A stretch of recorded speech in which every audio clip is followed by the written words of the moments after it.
Hello, അപ്പൊ നമ്മുടെ കൊച്ചു പിള്ളേരുടെ ഫ്രോക്ക് കണ്ടോ? നമ്മുടെ കൊച്ചു പിള്ളേരുടെ ഫ്രോക്ക് ഇത് ചേട്ടത്തിക്കോ അനിയത്തിക്കോ വേണ്ടി ഞങ്ങൾ കസ്റ്റമൈസ് ചെയ്തതാണേ. ഇത് കുഞ്ഞിന്റെ ഇത് അവളുടെ ചേട്ടത്തിക്കുള്ളതേ. ഇതാണ്ടോ നമ്മുടെ ഫ്രോക്ക് നൈറ്റ്. ഇത് 2 എണ്ണം. പിന്നെ അടുത്തത് ഒരെണ്ണം ചെറിയ ആൾക്കുള്ളത്. ഇതാണ്ട് ഒരെണ്ണം അതിന്റെ തന്നെ വലിയ ആൾക്കുള്ളത്. ഇങ്ങനെ ചെറുതും വലുതുമായിട്ട് ചേട്ടത്തിക്കും അനിയത്തിക്കും വേണ്ടി സിസ്റ്റേഴ്സിന് വേണ്ടി നമ്മൾ കസ്റ്റമൈസ് ചെയ്തതാണ്. 3 എണ്ണമാണ് അവർ ഓർഡർ തന്നേക്കുന്നത്. 3 എണ്ണം നമ്മൾ ചെയ്തിട്ടുണ്ട്. അതാണ്ടേ 3 എണ്ണം ഒരേ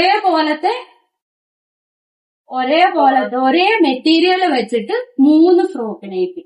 അപ്പൊ ഇങ്ങനെയുള്ള വെറൈറ്റി ഫ്രോക്ക് നൈറ്റി ഒക്കെ വേണ്ടവരെ നമ്മളുമായിട്ട് കോണ്ടാക്ട് ചെയ്താൽ മതി. കുഞ്ഞു മക്കൾക്ക് ഇപ്പോഴത്തെ കാലാവസ്ഥയ്ക്ക് ഇടാൻ ഏറ്റവും അനുയോജ്യമായ ഡ്രസ്സാണ് ഇങ്ങനെയുള്ള കോട്ടൺ ഡ്രസ്സുകൾ. ഇങ്ങനെയുള്ള കോട്ടൺ ഫ്രോക്കുകൾ, നൈറ്റികൾ എല്ലാം വേണ്ടവര് നമ്മുടെ 2 ഫോൺ നമ്പർ എല്ലാ വീഡിയോയ്ക്കകത്തും കൊടുക്കുന്നുണ്ട്. നമ്മളുമായിട്ട് കോണ്ടാക്ട് ചെയ്താൽ മതി. എവിടെ ഇരുന്നുകൊണ്ട് നിങ്ങൾക്ക് പർച്ചേസ് ചെയ്യാം. ഓൾ ഇന്ത്യ ഡെലിവറി നമ്മൾക്ക് അവൈലബിൾ ആണ്. നമ്മുടെ ഷോപ്പ് വരുന്നത് സേതോർ ഫെഡറൽ ബാങ്കിന്റെ ഓപ്പോസിറ്റ് ആയിട്ടാണ്. താങ്ക്